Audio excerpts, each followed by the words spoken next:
Greetings and welcome to Honey Badger Radio. My name is Brian. I'm here with Allison, and this is Maintaining Frame number, I think it's like 85. Yes.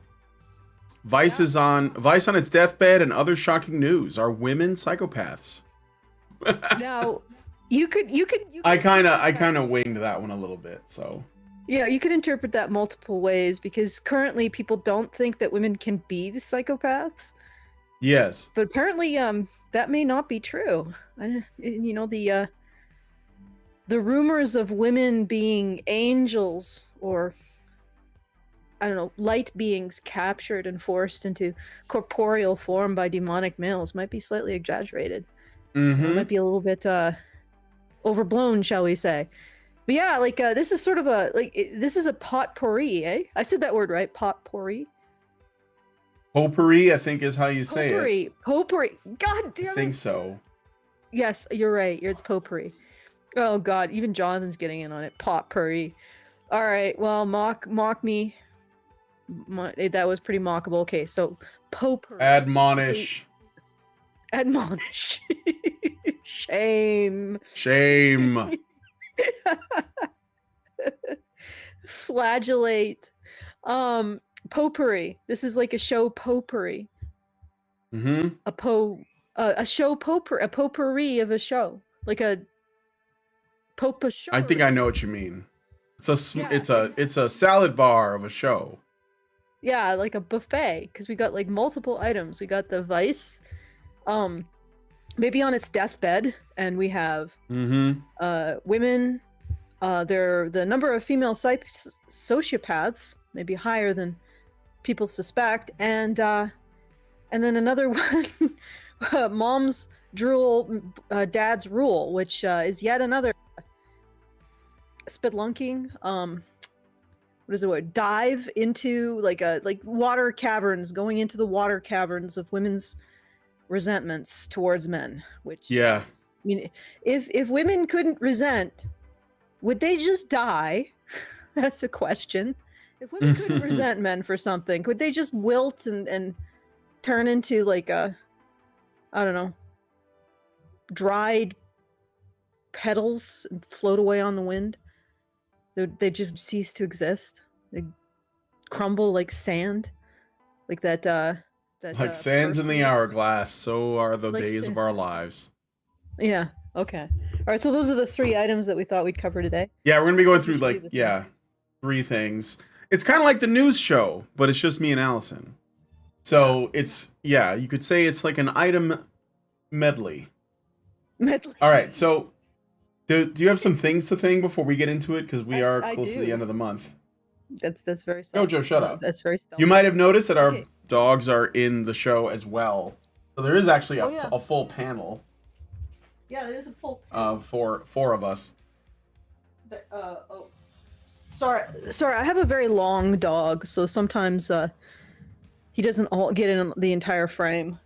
I think Jojo's a long dog too, right? He can be long if he wants. He can he can also curl up into a tiny ball. So yeah, that's true. Jojo's like a transformer. My dog can bagel as well. Yes. Bagel of them. Okay, more like a munchkin. Once again, we are doing a monthly fundraiser. It's at feedthebadger.com/support. If you enjoy this content, please support it so we can continue to bring it to you. It's very much up to you guys to make sure that we can keep going. So once again, feedthebadger.com/support. I may do some arm twisting, although I don't know, the show medley doesn't really lend itself to arm twisting, does it? I don't know. Maybe it will. And if you would like to send us a message at any point throughout the show, just let us enjoy your cryptic meanderings. You can do so at feedthebadger.com/justthetip. Words are not my forte today. I mean, they're never my forte, but words seem to be really bad today. Words are hard today. Words are hard. Yeah, today. Feedthebadger.com/justthetip to send us your words. Hopefully less difficult than me. Or having less challenging words. Yes, less challenging words. Or maybe they're just less challenging to you, and once you send them, we will find them very challenging to decipher and speak. So, feedthebadger.com/justthetip if you want to challenge us with your words. And feedthebadger.com/support if you want to make sure that we can keep doing this. forever and ever, and with our puppers in tow. Okay, Brian, what should All we right. start with? Well, first, I guess I wanted to ask, because I did see we got a couple super chows like after our last show. Yeah. One of them is a request from Richard, but another one's just a super chow. Do you want me to read that really quick? Sure. Except let me give you some context. Okay, so the technical difficulties don't end with the streams. I thought I might have broken the tube, so I asked some of the supporters while we were doing our, like we do a show. We play movies a couple times a night or a couple of evenings a week, and I was fiddling with the tubes or the plugins, WordPress, and I was like, oh crap, did I break the tubes? Does the super chows, do they still work? So I asked them to send something through to make sure they did, and they did, and it worked, so it's all good. But you can read it if you want. Well, all it is from Telemnar. He gave us $5 and says, "Know what rocks? This is Spinal Tap."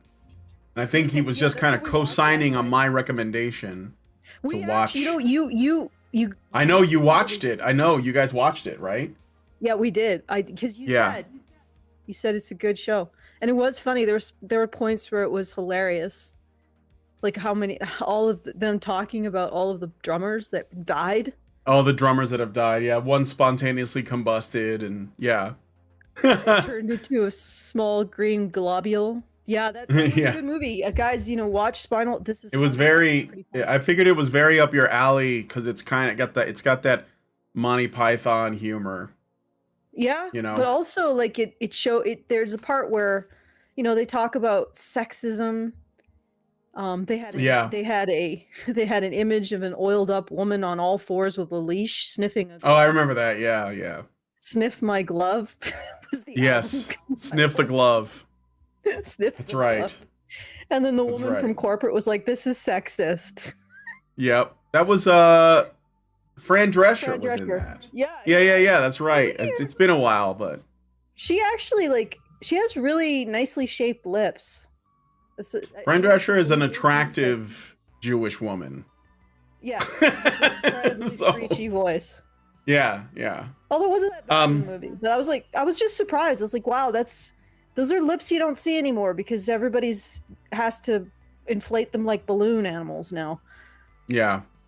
So you don't just see the people were normal back then. That was a different time. Normal teeth. Yep. Yeah. People did the normal thing. Yeah, because people are pulling out all of their teeth and implanting like perfect teeth now on YouTube or something. Yeah. That's a thing. And I was looking at the guy, the Screen Rants guy. I know this is a long digression, guys, but the Screen Rants guy still has his like normal teeth. I'm looking, what? That's so I don't know who the Screen Rants guy is. I don't watch them.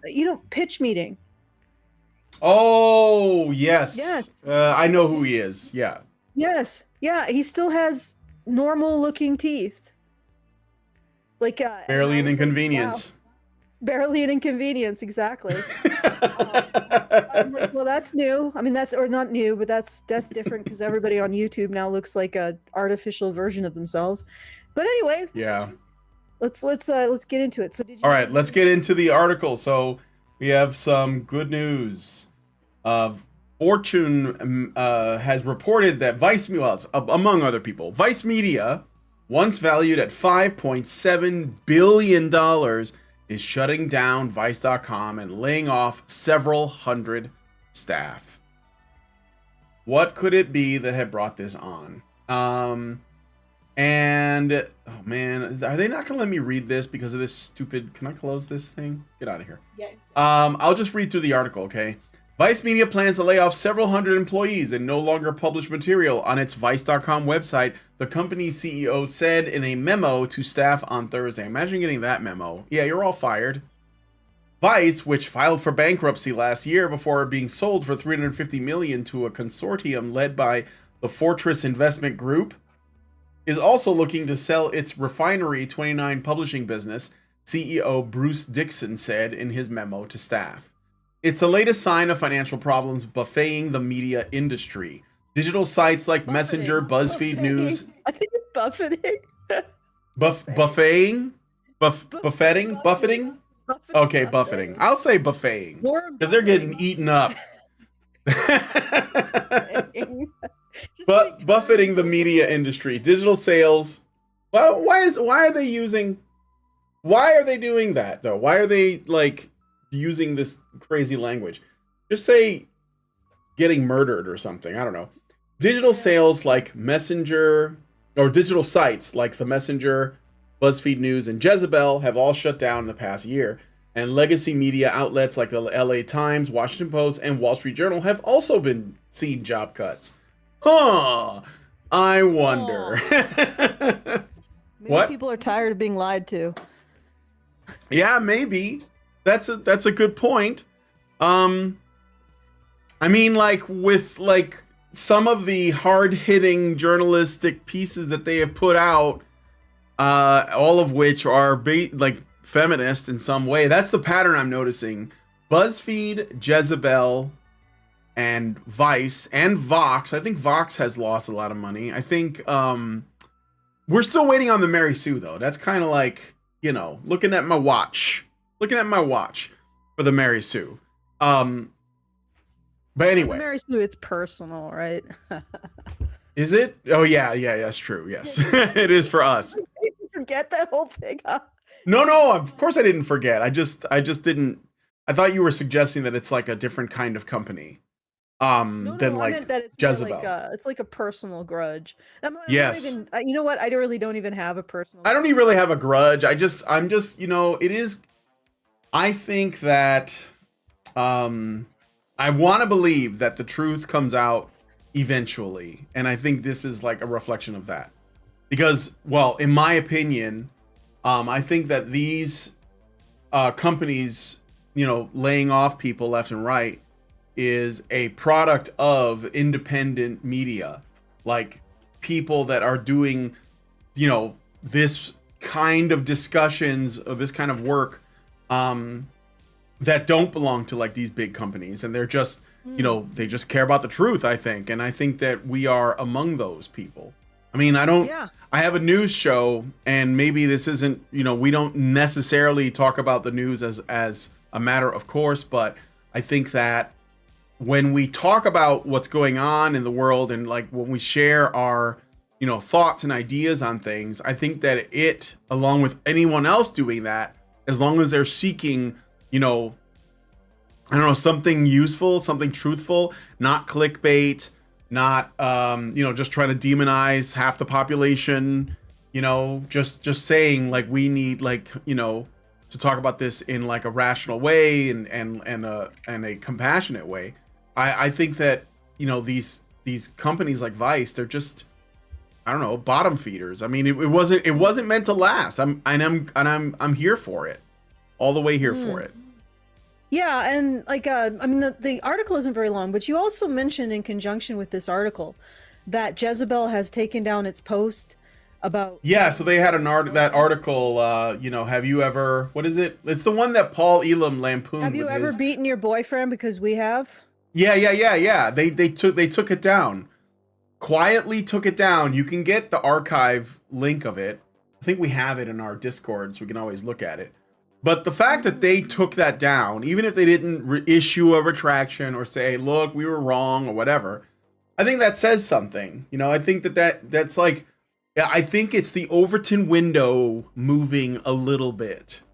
And it's sort of, I'm, you know, too optimistic, but I do think that people are getting sick of this kind of rhetoric. You know, this feminist organization had basically domestic violence triumphalism up on its website for how many years? Like 15? Yeah. It's like, it's incredible. And then people are like, wow, they're about equality. Well, certainly not equality when it comes to male victims of domestic violence. In that case, they're about, you know, winning, I guess. And winning means that all the services go to women. Or not even to women. All the services go to feminism. At least all the money for the services. The services themselves, yeah.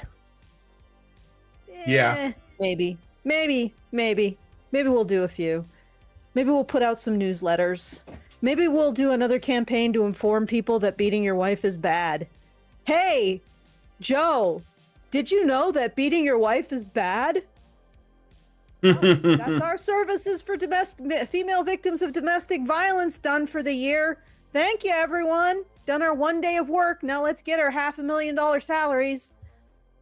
Yep. Jesus Christ. I'll finish reading it really quick. So it's not a long article, and then I got some super chats.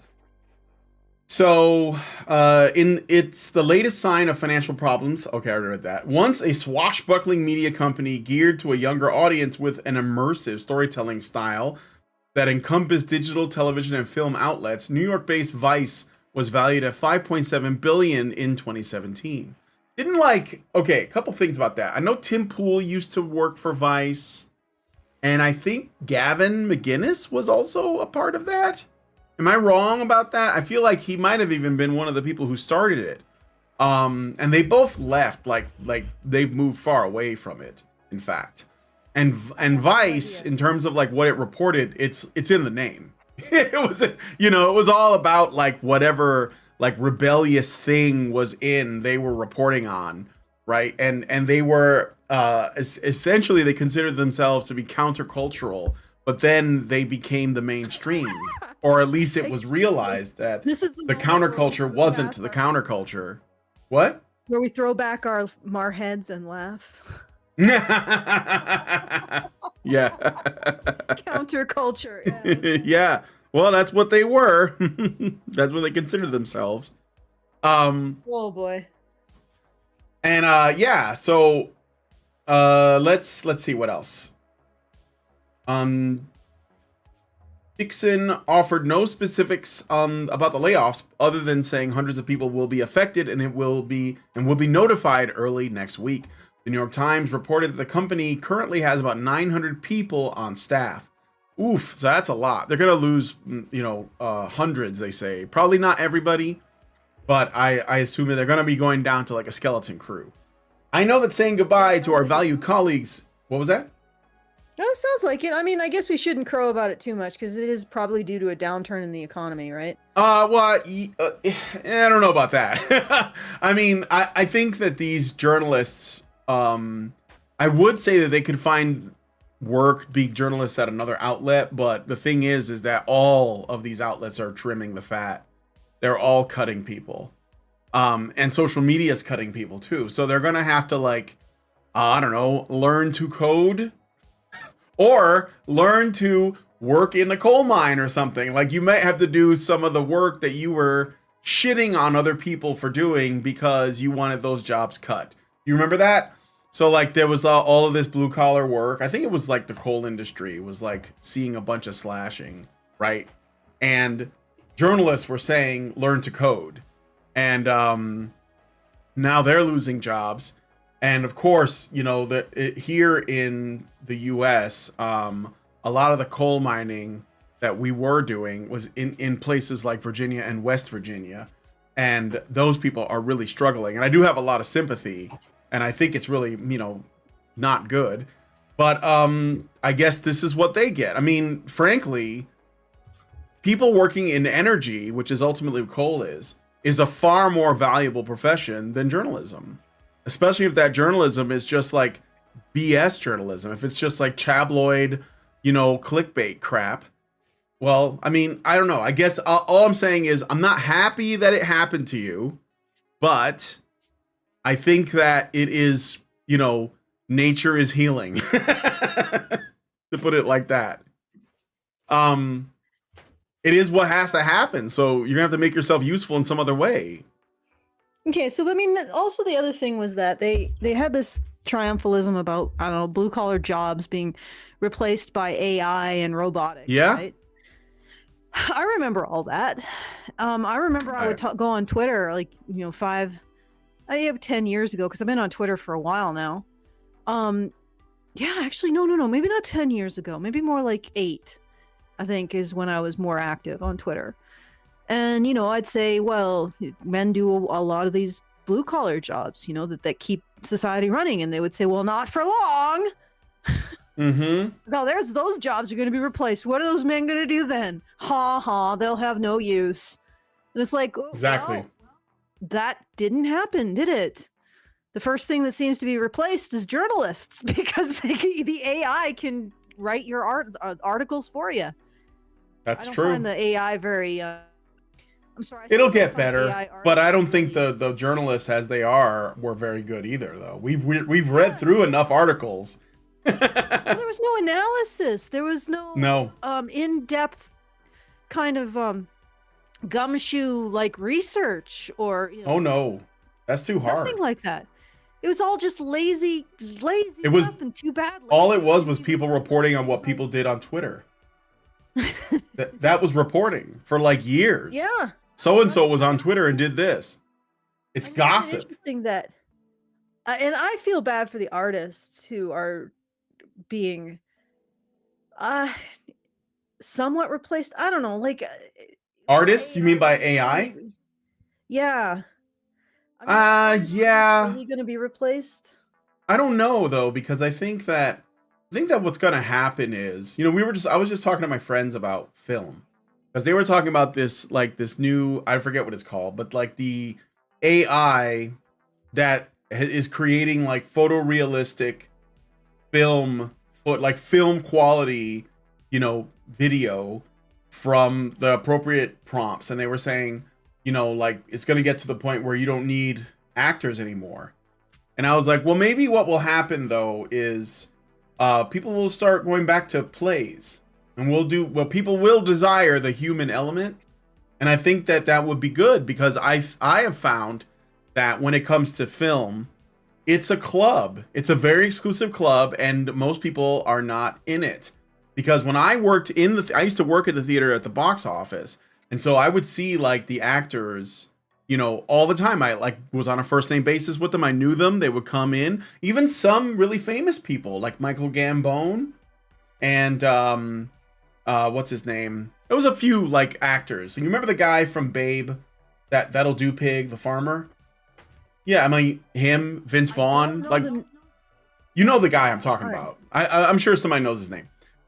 Okay. But what I'm saying is that in stage acting, the people that did this stuff, that did the plays, they were really good. Like I think that the people who are in Hollywood, the celebrities, are not like the actors, because the actors that I knew from working in theater, they had to know, like they knew how to do singing, dancing, they played instruments, and they could act. They were good. And they had to do it multiple times a day and get it right every time.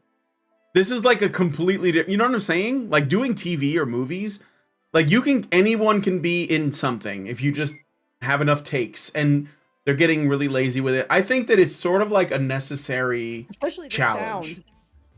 What? Especially the sound. Well, what I've noticed is the sound. Hollywood's sound is getting worse and worse and worse. Yeah. They're like, okay, I agree with you with that. Like I think visual arts too. I think they just have to like to visual arts can also benefit more from a human touch, even if AI art can look really nice. But I think people can tell, it looks too clean. Yeah. And I think that it doesn't have that kind of personality, honestly. Exactly. And that's another thing too, is that, like right now you can create AI art that looks like anime, or it looks like Pixar or Disney, or it's hyper realistic. But the thing is, it's operating under a single type of model. Like if I drew something in the way that I do it, I don't think AI could reproduce it in my style. So like think about Matt Groening, the guy who created The Simpsons and Futurama. He has a specific style that his characters look like. Now, if you asked an AI to recreate it, it could, but it couldn't come up with something new. It couldn't come up with something, as far as I know anyway, that would have it be visually appealing and yet unique, right? So I don't know. I mean, I think that it's going to make it easier for people to get art made that they want without paying an artist, and that could have its own challenges. But I think that artists can use it to improve their own work. What was that? Yeah, I don't think it's not going to take away that initial creativity. Yeah, right. That's the spark. I don't know. Maybe I think people will probably disagree with me on that, and that's fine. But that's what I suspect. Yeah. But Well, Anyway, I think there's people who fantasize about everybody being replaced by machines in the yeah, new machinotopia, but I don't yeah, know. I'm not sure. Like, there's one big thing that machines can't replicate. We have no idea, and that is, and this is actually the basis of emotion and intelligence. That's a haptic system. Like and I had somebody say, no, but they can do no. The thing is that movement isn't the same as haptics.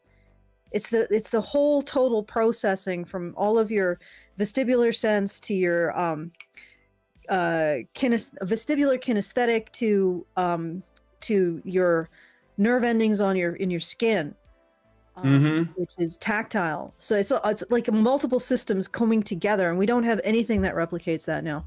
We don't even have the beginnings of really understanding it to a really deep degree. And just having a robot walk or even balance isn't the same. Because we have a sense of, well, it doesn't have, like a robot, even if it can walk like a human, it doesn't have a human sense of itself in the space. We have a sense of where we are. We have a sense of where our hands are, where our feet are, where our head is. And we also integrate that with the feeling of textures around us. And that's a kind of intelligence that they haven't even begun to understand, much less replicate. Yeah. Well, looks like my doggo. I got a couple super chats I should read out really quick because they're going to disappear. So Iggy Thunders gives us $5 and says, in lieu of this crippling blow to socio-political discourse, I'm requesting Queen's Death on Two Legs for her next Beat Saber. So there's a couple of Beat Saber requests in here. They're sent through super chat. So you might want to like. We're not. What should I go and do? Beat Saber? Maybe no. He's asking for the next time you do it, but maybe we should make a note of it. Okay, all right. Love these requests.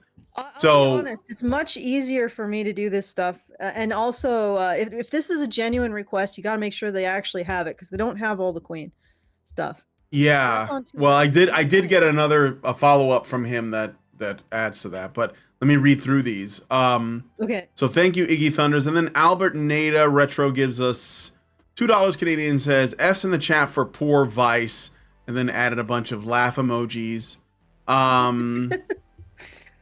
Try, let's these people are they're just gonna have to settle for one scone with their double frappuccino mocha soy latte in the morning, and because you gotta make some sacrifice, you gotta make some cutbacks. Only a single scone. Yes, a single scone. You can't have two scones anymore. Then I got another $2 Canadian from Albert Nate, and he says the Hit a Boyfriend was a Jezebel piece, not Vice. Yeah, I think I said that. I said that it was Jezebel. Yeah, I knew that. We were also talking about Jezebel taking that down. Because you're looking at the broader pattern, right? Yeah. So I'm hoping that maybe this means, I don't know, maybe Jezebel has become less triumphalist. But then again, it was almost beneficial that they were so openly hateful towards male victims. Well, maybe Jezebel's work is done. Maybe it's like starting an engine. Like they just started the engine, and now women are just gonna do all the remaining work for us. We don't have to write articles anymore. We'll see. Right. Maybe. Yep. Okay. Is that all the super? No, there's a little more. Iggy Thunders gives us $5 and says, I checked and Beat Saber doesn't have on two legs, so Last Stands by Sabaton if you're making a list for next time, ? Thank you. Sure. And then there's more, I'm sorry. I got more. I might as well go through it all before it disappears. So all right. Richard Bier gives us $5 and says, perhaps, this is a super chow, so let me give you a Badger chant for that. Perhaps it's because when you go towards the communist agenda, you find out that everyone is incapable of being loyal enough to the cause. The 90-year-old woman who was dismissed from the Multiple Sclerosis Society because she didn't understand the necessity of pronouns in the email signature is another symptom of this. Yes, I have heard about that story. Lindsay and I were just jaws on the floor, but not really. The people who are pushing the pronoun agenda should have been asked, quote, what does this policy have to do with the mission of the Multiple Sclerosis Society, end quote, and in absence of any coherent answers, they should be been told to not bring up said suggestion ever again. Yeah, an old woman, I think she was in her like late 80s. She had been a volunteer, so wasn't getting paid, a volunteer at the Multiple Sclerosis Society, and there was something about pronouns, and she was like, I don't understand what this is. And instead of even explaining it to her, they just dropped her. She's out. So, you know, keep on doing that. Alienate yourself. That's fine. Like I said, the reality will come, you know, no matter what you do. There's the truth always persists. All right. Another one from Richard Bier for $5. He says, perhaps a contributing factor to the demise of these outlets is that they are now incapable of making any content that isn't about the rainbow alphabet agenda, and everything else is invisible to their staff and creators. I suppose so. Creatively bankrupt is what I think. You got a point there. I think you got a point there, because I think where all of this stuff was strongest was giving women tools to engage in intersectional competition and also extort stuff out of the men in their lives. And once they stopped giving these emotional tools out and started focusing on all of this transgender stuff, it's like they get rid of the big selling point for basically all of this stuff is feminist. It's like all of it is. So, yep. Well, the essential resentment at the base of it all is feminist. So it's like, you know, they just got rid of they got rid of their what's the right word? Their bread and butter, their moneymaker, and maybe their most powerful tool, their most powerful weapon. Yeah, well, in some ways I still think they have it, but on the other hand, you have to consider that it also split feminism in two. It did. Like, you know, because we now have the TERFs versus the, you know, which brand of misandry do you want? Mm-hmm. The TERFs versus the intersectionals, and yeah, I think it's basically over this question. It's the TERFs just don't want anyone with a penis to have moral authority over women. Period. Yep. And the non-TERFs are willing to allow that. They're willing to allow somebody with a penis who identifies as a woman, or, you know, post-penis, whatever, what we would consider biologically, I don't know how to say it without being rude, somebody with an XY chromosome who identifies as a woman, they'll allow that person to have moral authority over them. But the TERFs, it's just abhorrent to them. It's absolutely abhorrent to them. It's abhorrent for them to have to consider any kind of issue coming from an XY. Let's just put it that way. That they have to incorporate morally any aspect of the experience of an XY person. Even if that XY person identifies as a woman. They're just sticks in their craw. And the transsexuals are willing to allow it. You know, not for an XY person who identifies as a man, even though that's, what is that now anymore? What does that even mean anymore? Like, it's meaningless, isn't it? Like, isn't it supposed to be meaningless now? Whether at least women get to be called birthing people. I don't even know what men are. They're just like not in the conversation at all, honestly. Yeah. In the intersectional language, there's no such thing as a man. Well, that's what it's all about. It's not about Black people or trans people or gay people. It's about making sure we don't have to talk about men. It is. That's exactly what I've been saying. You know. And now some XY people have found a loophole. They identify as women, whatever that means, whatever a woman is.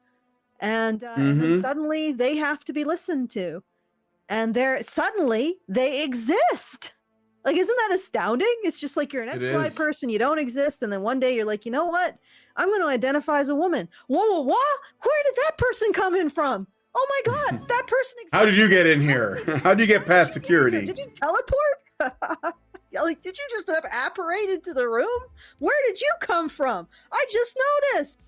And it's like, that must be, you know, for guys who've never been noticed in their lives, I can see how that would be tempting.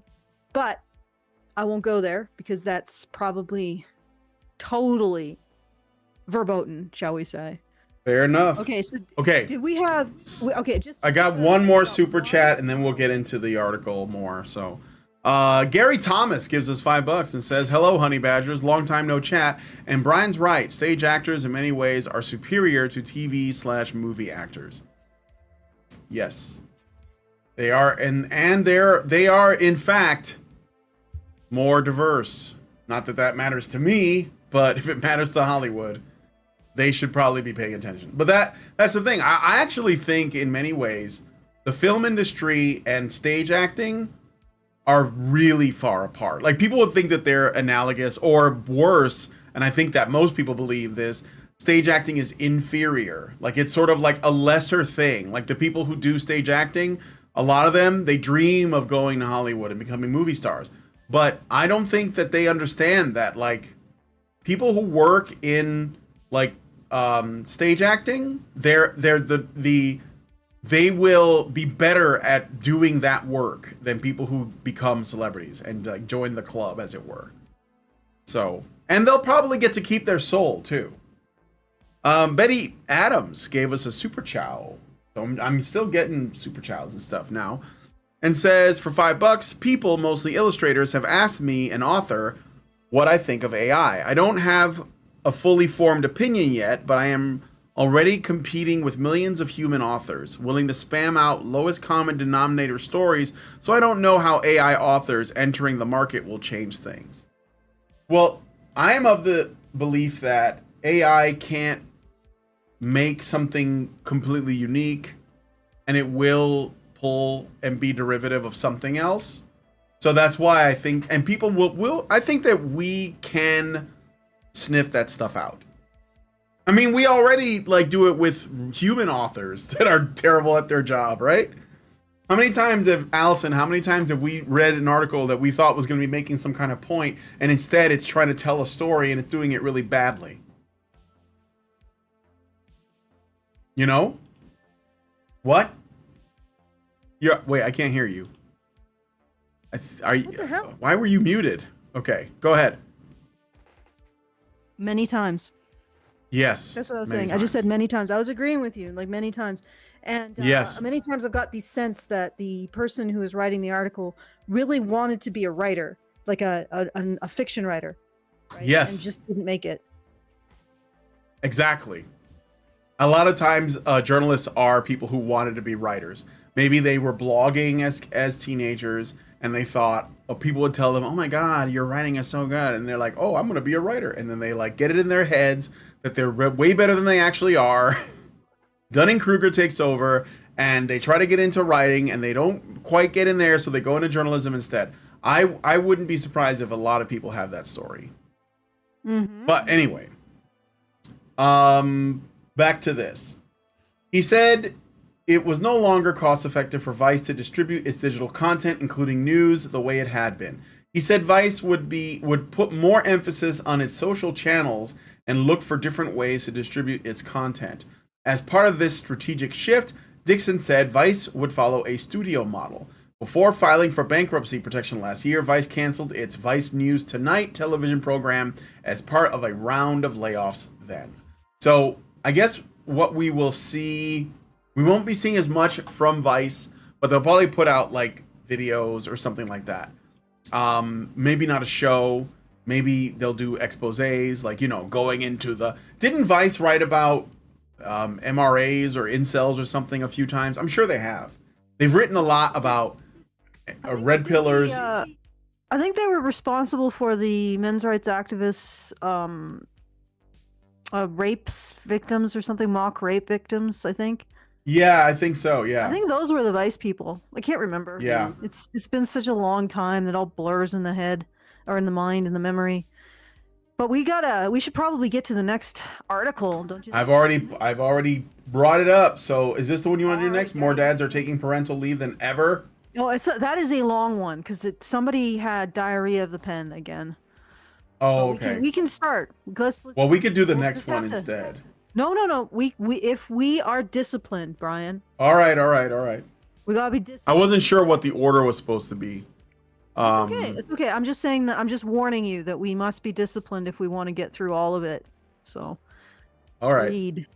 Yeah. All right, more dads are taking parental leave than ever. Moms aren't always happy about it.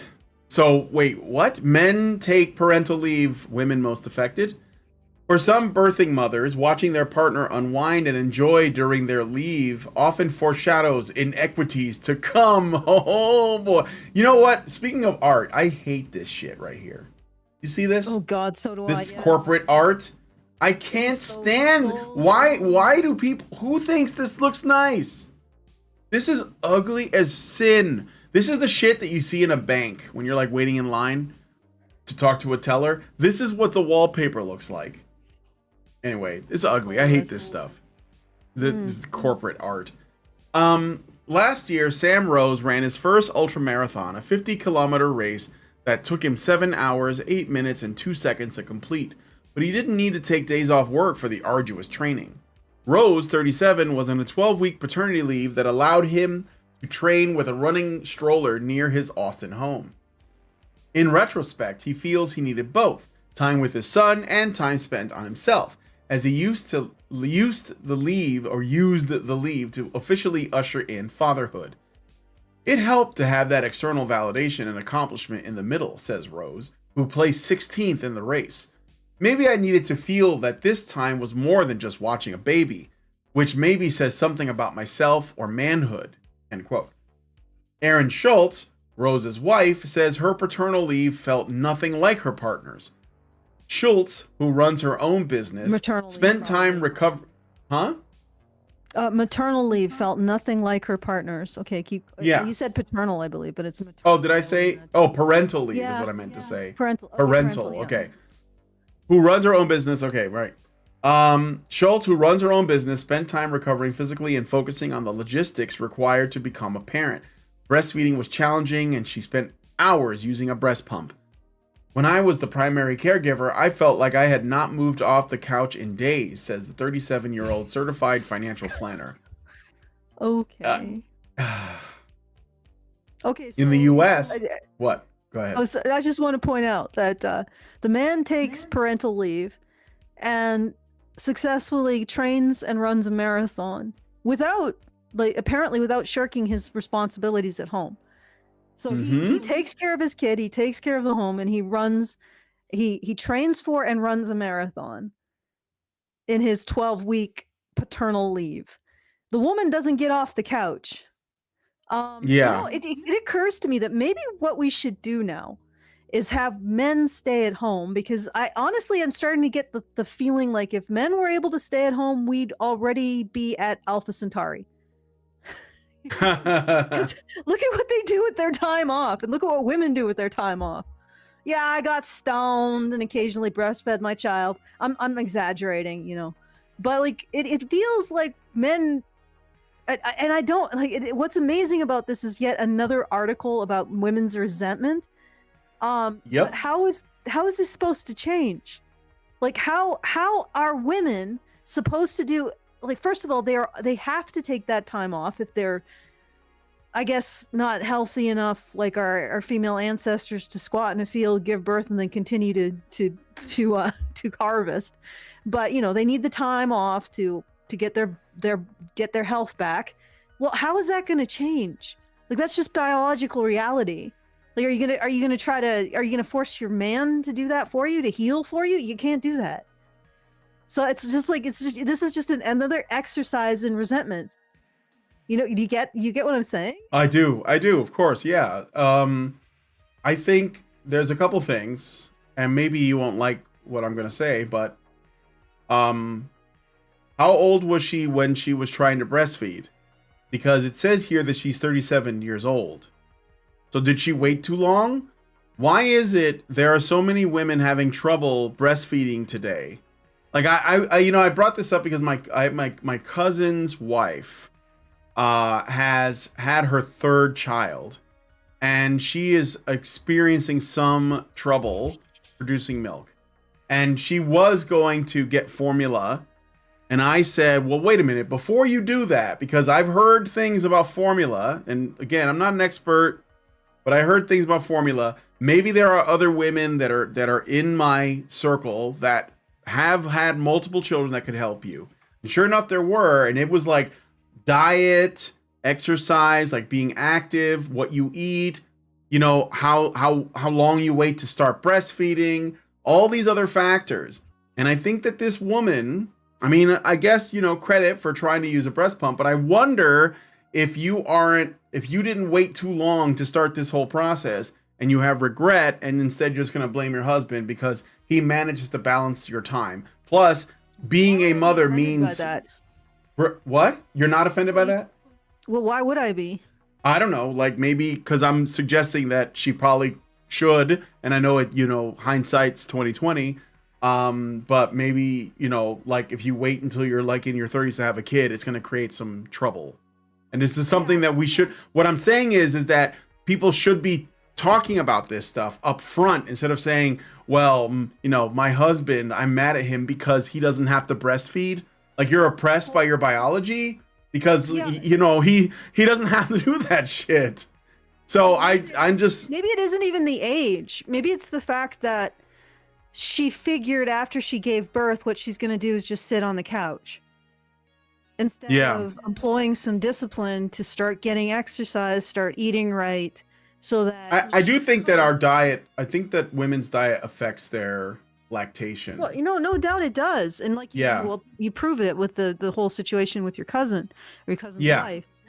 But my point is that maybe she took this whole situation not as a child, like not looking at her situation and saying, okay, I need to get myself physically capable of doing this task. Yes. And instead, she just said, you know, I'm just gonna, what is it called? Lazy girl? Like, I'm gonna just sit on my ass and just do nothing. And then when it's so hard to be a mother.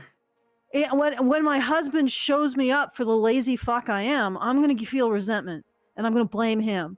No, you're just lazy. Like, how bad did you have a C-section? Like, I mean, how bad was it? Right. What I'm saying is that, I mean, if she had a C-section, you can understand it, but because she went through surgery. But if she's had a normal birth, at some point, she's got to take her responsibility for her health, and she should be out there walking. She should be out there improving her diet in whatever way she can. She shouldn't be making excuses for herself to sit on a couch. Like, and then the other thing is that she's self-employed, right?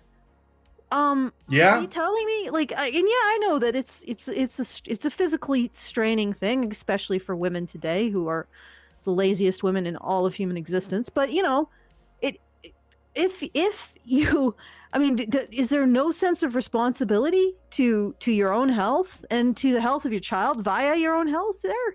Like, is there nothing that you, and then again, to engage in this kind of laziness and then be resentful towards your husband? Because I would imagine that training to run a marathon is physically arduous, exhausting, and extremely painful. And you're basically saying, yeah, I just wasn't able to do that. Like, I don't know how it compares to recovering from birth. I don't know if women who've recovered from birth can respond to that. But I mean, it's not, I would imagine that there must be some similarity there in terms of getting your body back into condition or getting him into condition.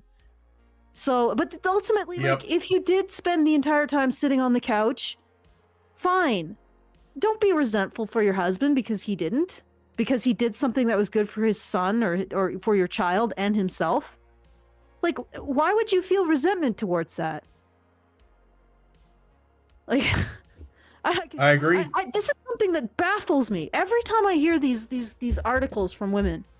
And I don't know, like, for whatever reason, this seems to be something that either resonates with women or a lot of women agree with it, because they certainly don't do articles like, my husband took paternity leave and I was thrilled. I was so appreciative and I thought it was a great time. Like, he managed to do this amazing thing and he was, I mean, could you imagine the article like, my husband ran a marathon during his paternity leave and he got, you know, he did all of these new milestones with my son. It was amazing to see. I am so grateful for having such a go-getter of a husband who's so willing to blah, blah, blah. Do you ever see an article like that? Ever? It's all this. this unending stream of resentment. And then women have the audacity to talk about emotional labor. Really? Have you ever considered not resenting your spouse for like 5 minutes? Because I imagine that's exhausting to deal with. That in dealing with your constant stream of resentment, and again, I never see the reverse articles, so obviously those don't hit a nerve. Those don't sell. The grateful women, where are they? Because we're seeing a lot of resentful women. You don't think that having to deal with your partner's resentment over you just being successful or enjoying yourself or bonding with your child, you don't think that requires emotional labor? Like, seriously. So anyway, that's my thoughts. But I don't even know if we need to go much further because it's pretty much all in this vein. Yeah. The men absolutely crush parental leave. They're like, they know how to optimize. They optimize it. Know how to optimize. So it's like, yeah, we managed to land a probe on Mars, and I got my son to speak French and Spanish with my 3-month parental leave. And then the women are like, oh my God, I can't fucking believe it. I can't. Oh, I can't stand the fact that my husband is such a good husband and father. It's just I feel so much resentment that he is awesome. It's just like I feel this burning hatred in my stomach towards my awesome husband. It's like, okay. It gets tedious. I mean, we can continue, but it just sort of goes along. No, it's okay. I think we got the point. Better. It doesn't. No. She has a husband that utterly crushed parental leave, right? And then yep. I'll give you one more. There's one more example. The guy successfully purchased a house, got them moved during his parental leave, and got his son through several milestones. And she was feeling resentment towards that. And the conclusion is that parental leave has to be restructured so that somehow women can take the leave while they're recovering and also later on in the child's life so they can enjoy a child that is more responsive, I guess. Of course, what are they going to do then? They're just going to sit on the couch again, and the husband gets the parental leave at that point. Once again, he's probably going to crush it because the real problem is that these men are taking this time to get shit done. That's the real problem. They're getting shit done. They're improving their relationships with their children. They're getting healthier. They're moving things forward in terms of all kinds of logistics for the family. Like, you give men time off and suddenly mountains are moved. You give women time off and the woman gains 20 pounds and the couch cushions become more concave. And that's the problem. And women see this and they feel resentment. Because explain this, women.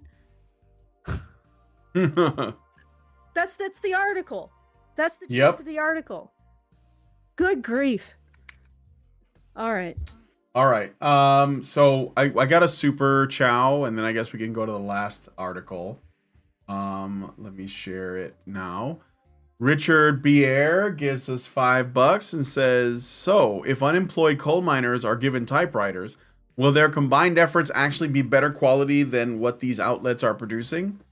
Do they have to be old-timey typewriters? Does anyone use typewriters anymore? I find they should be old-timey typewriters. Well, like the raised keys, and it makes the tack sound, Gotta have that the ones. Yes, I know. Tack. I like that. I know. Yes, I think they could actually, because all they have to do is to be a good journalist is basically like want to find the truth and then want to share the basics. What is it? Who, what, when, where, why, and how, and you're done. Mm-hmm. That's all you gotta do. That's it. No need to editorialize. Nobody wants to know your opinion. We just want to know what happens. We can come to our own conclusions. That's it. Anyway, thank you, Richard, for the super chow. So, last story in this is kind of interesting. From The Guardian, more women may be psychopaths than previously thought, says expert.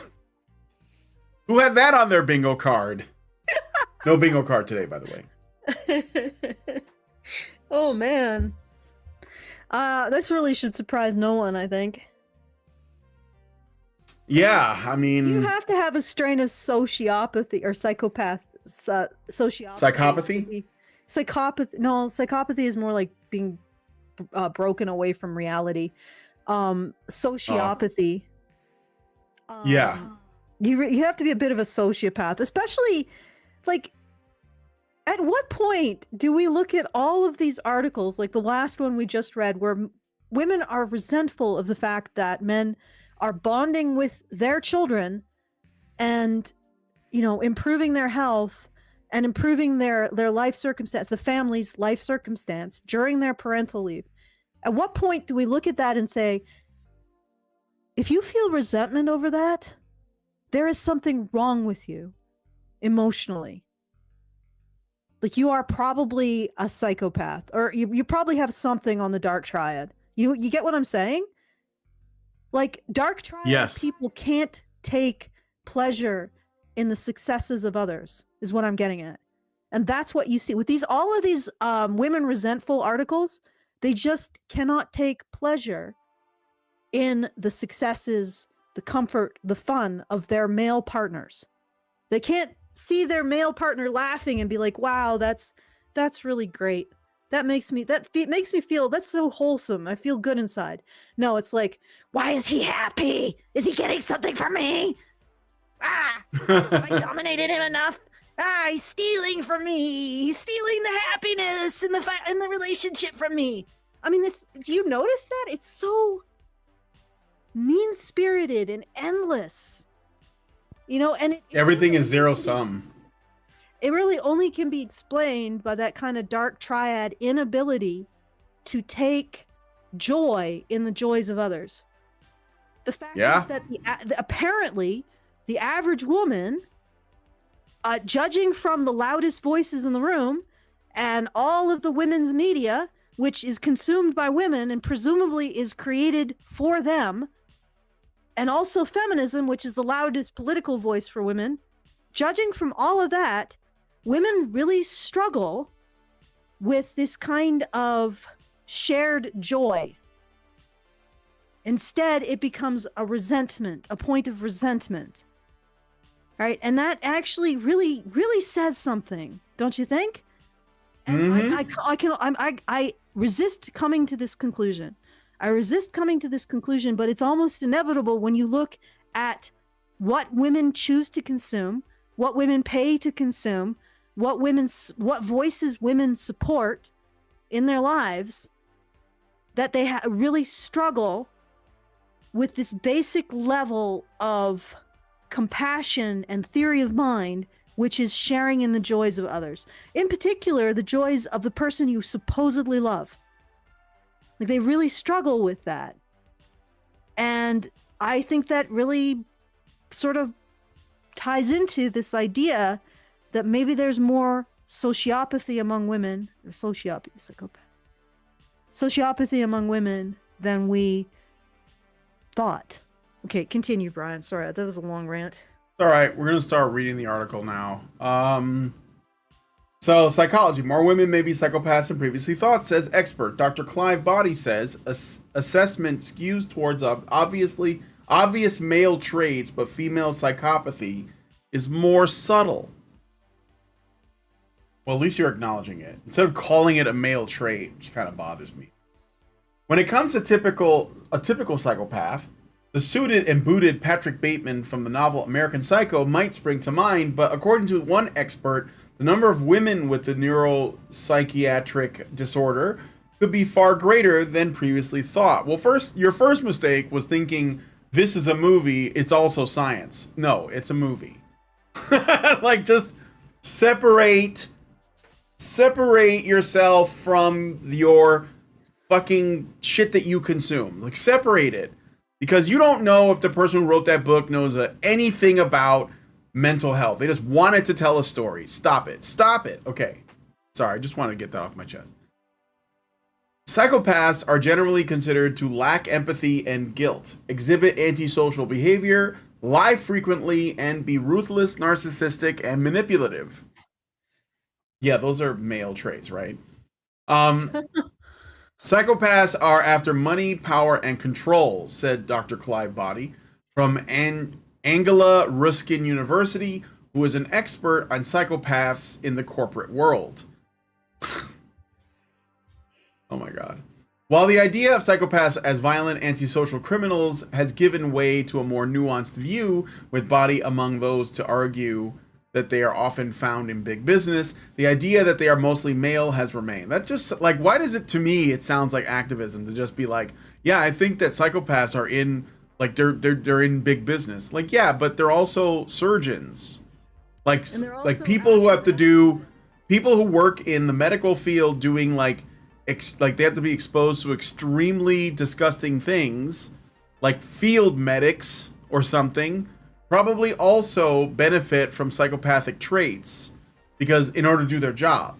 So like maybe this is not as simple as man like money, greedy, kill people in way. Like that's such a stupid, simplistic way to frame this. I'm just annoyed by that. Like, come on. It's got a use. And I think that most of the time, people with these traits manage to harness it in a productive way. So, anyway. While, let me see, while the idea of psychopaths as violent, antisocial criminals has given way to a more nuanced view, with Body among those to argue that they are often found in big business, the idea that they are mostly male has remained. The behavior of female psychopaths seems to be subtle enough and less obvious than male psychopaths, and therefore they're not recognized as much. Body said. You mean recognized as such, maybe? Is that a mistake? A small but mounting body of evidence describes female psychopaths as prone to expressing violence verbally rather than physically. With the violence being of a relational and emotional nature, more subtle and less obvious than that expressed by male psychopaths, he noted, adding that may include spreading rumors and lies for personal advantage. No shit. You mean like making allegations? You mean like Claudine Gay, who accused a professor of sexual harassment, or at least like joined in on his suspension? Or Amber Heard? First of all, what was that? Yeah, Amber Heard. Yeah, there's just a random example pulled right out of thin air. But like, are male psychopaths, like they're describing it as physical violence? Like, is that, again, do you watch too many movies? Like, I think that honestly, like, and I've actually looked at this. Criminals. There is like a high degree of antisocial personality, like the genetic markers for antisocial personality disorder among male criminals, and it's almost 100% among female criminals from what I've seen. Sure. But for the most part, if someone is well treated, like if they have the genetic markers for antisocial personality disorder, but they grow up in a stable family, they won't become violent or criminal. Right. They'll actually just be sort of uniquely ambitious. They probably won't even necessarily become like super manipulative, because they won't really have a motive to do it, because a lot of our stuff is driven emotionally, and if you don't give a child an emotional motive to constantly control its environment, because you're not beating it or otherwise abusing it, then they won't have that kind of motive. So like it really is a combination of these genetic factors. Also, low impulse control.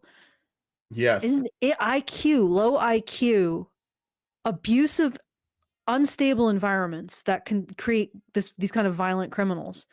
So you were talking about how in certain circumstances these traits might be adaptive. You're right.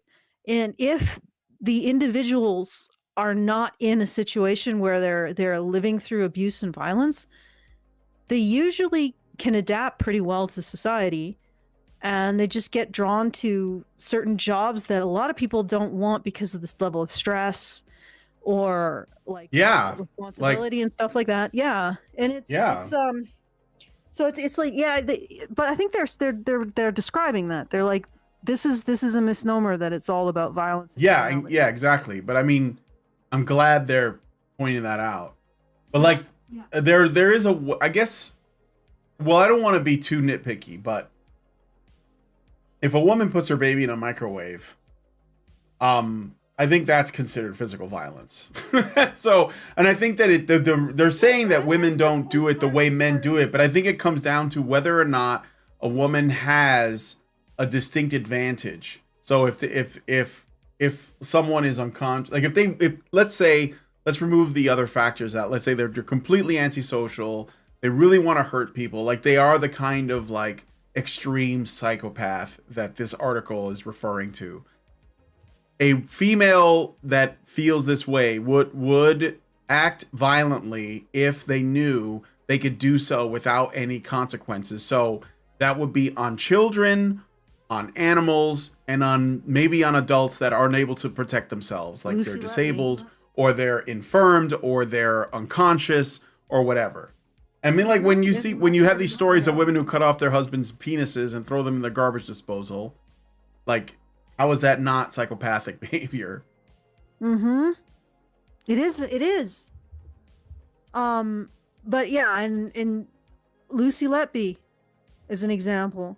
When women engage in this behavior, they do it with plausible deniability, and they do it against the most vulnerable who often can't speak out or even fight back.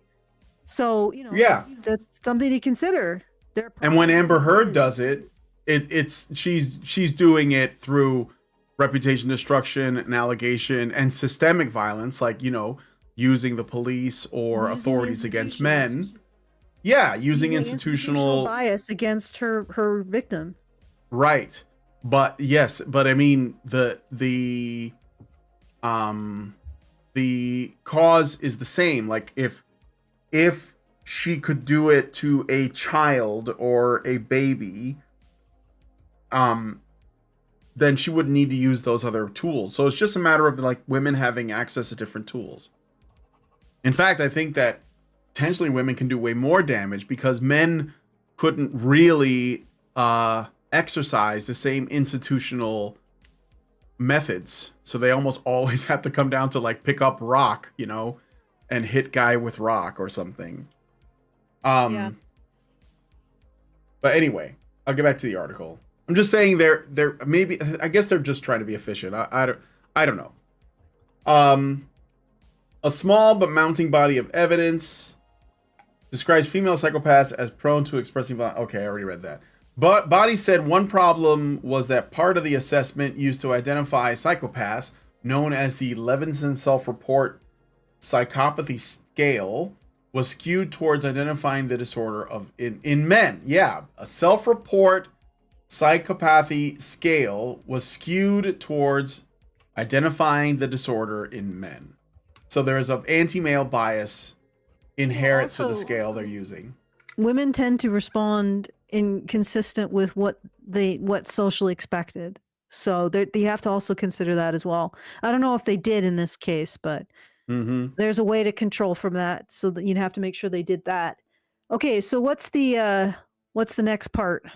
All right, that he said was because while the first part of the assessment looked at how emotionally detached, selfish, uncaring, and manipulative a person was, the second part, which covered the psychopathic lifestyle, focused on violence and antisocial behavior. The secondary element and the measures for it were largely based on studies of criminals who were in jail at the time, and psychopathic, so the feeling is amongst researchers these days that those measures are just not suited to identifying female psychopathy. There had also been fewer studies looking at psychopathy in women than in men, he said, and assessors may be reluctant to label women as psychopaths. Some estimates have suggested... What was that? Go ahead. No, I just said what a surprise. What a surprise. Some estimates have suggested there could be a 10-to-1 ratio of male to female psychopaths, but Body's work using only the first part of the LSRP suggested the figures were very different. It's almost 1-to-1, Body said, although he noted large-scale studies of randomly chosen adults would be needed to get a more definitive picture. So basically, it's similar to what we were talking about with regards to the rates of domestic violence. So it's turning out that, yeah, women are just as or at least with domestic violence, women seem just as likely to be the aggressors as men, and they just have different ways of doing it. And I think the same could be true of psychopathy. And why not? I mean, I guess we'd have to see if they actually do a study and come to this conclusion. Body, who is due to give a talk on female psychopaths at the Cambridge Festival next month, said that while an estimated 1% of men were psychopaths, the diagnosis sat at one end of the spectrum. Estimates using the first part of the LSRP suggest there are about 23% of men who, although they're not categorically psychopathic, have enough of these traits to be a problem or be problematic for society, he said. Body's own research, based on surveys of white-collar workers, suggested such traits were not uncommon in females. Around 12 to 13% of females have enough of these traits to be potentially problematic, he said. Recognizing psychopathy in women and men was important, Body said, not least because such individuals could have a huge impact on the workplace, with employees sidelined, abused, and bullied. In addition, he noted, businesses led by such individuals could lose direction, and it could affect how people are viewed, or how people viewed large organizations. They see the greed, untruthfulness, and ruthlessness of those at the top, and this undermines democracy and rule of law, he says. Body advocated for screening to be applied to job applicants to help protect employees, especially the higher up you go in terms of seniority. Therefore, you have more power and control. The more of those sorts of screening tests and psychometric tests are needed, he said. At the end of the article. Okay. Well, I mean, I think that's an interesting finding. I think that they're probably under not super surprising, but good that people are talking about even it. 20 to like 23 to 13 is probably. I think there are a lot. Like ultimately, the takeaway is that there are a lot more female sociopaths than we're allowing ourselves to admit in the world. Yeah, and it's important to consider that. And that's why I included this in our little. No, it is super interesting and stories. Handy. Medley of stories. I'll go with what you said. Yes. Like, potpourri is not correct. Potpourri. Our buffet. Our selection. Our medley. Our remix. Medley, yeah. Our remix. Yeah, our remix. This is our remix, guys. Remix. Okay. All right. So I got another super chow and some super chats. Okay, guys, I'm gonna give Scipio a break. He looks like he's taking a break. Our dogs are sleeping, both of them. Yeah. I just don't know how interesting it is to look at him as he is right now. Well, they're looking at Jojo too, and he's also sleeping. Right, Jojo? Well, I want use of my. He's side-eyeing me right now. Okay. What? See what happens if I say? I'll say Scipio. Nope. He sighed. He's like, no, I'm not getting up. Skippy. It's okay. Leave him alone. Had a long day. Right. I'm gonna turn off the Scipio cam. Okay, turn off the Scipio cam. I will turn it off over here. All right. Okay. Doggo. So, yeah, super chats and super chows. I'm gonna read the super chow and the super chats. Richard Bier gives us $5 and says the husband who upstaged his wife is the devil himself. Allison, after all, his accomplishments make her look insignificant. As far as psychopathic women go, the above video link might be relevant. I don't see. Did he link a video? Is he talking about? You talking about something else? He's talking about the thing he sent you before. Okay, could you reread it? I think I was referenced. As far as psychopathic women go, the above video link might be relevant. Is this you referring to in the Discord the video he sent you? Is this Richard Bier? Yes. Okay. Maybe. Okay. Yeah, maybe. We haven't looked at it yet. Rusty Camper sent us £2, and I think it looks like an exercising pear, and it says "cool." Thank you, Rusty Camper. I can't display those. I don't know why. They got to fix that shit. And then he sent another super chat, sorry, for $2, and said, They play mind games to find something against you. Thank you. £2. Did I say $2 or £2? £2. All right. Thank you, my good man. And that, I think, is all of the super chats and super chows. Do you have any? Are you sure you've done all of this? Are you? Yeah, sure I've read them. Super chows, because I'm seeing like okay. I see 1, 2, 3, 4, 5. I see 5 after the video. Okay. 1, 2, 3, 4, 5, 6. You got Betty Adams super chat? Yep, I read that one. Yep. Oh, okay. All right. Oh yeah, I see. Okay. Yeah, I read them all. I get it. All right. Okay, yeah. So yeah, he probably is referring to that link. Now I've figured out where we're at. Sorry guys, I got confused. Oh, it's okay. Yeah. No. It may be relevant. He's talking about the link that he sent, the raw attractive power all men have that women won't admit to feeling, which is basically a video on a woman who admits that when a man gets angry, she feels attracted to him, even when she doesn't find him attractive usually, and that upsets her. And I don't know, it's a woman moment. Good Lord. But we'll be going through it in probably an after show, that particular video.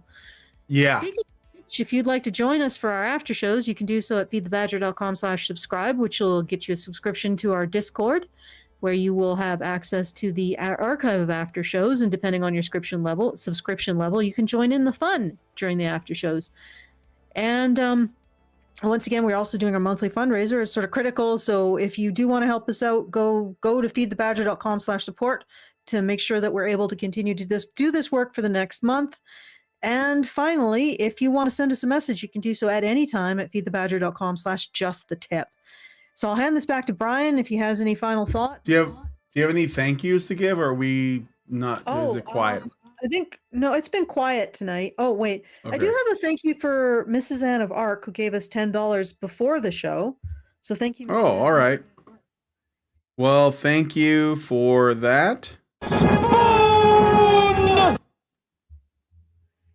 Okay. All right, and I think that's pretty much it, because I think that everything else was super chows.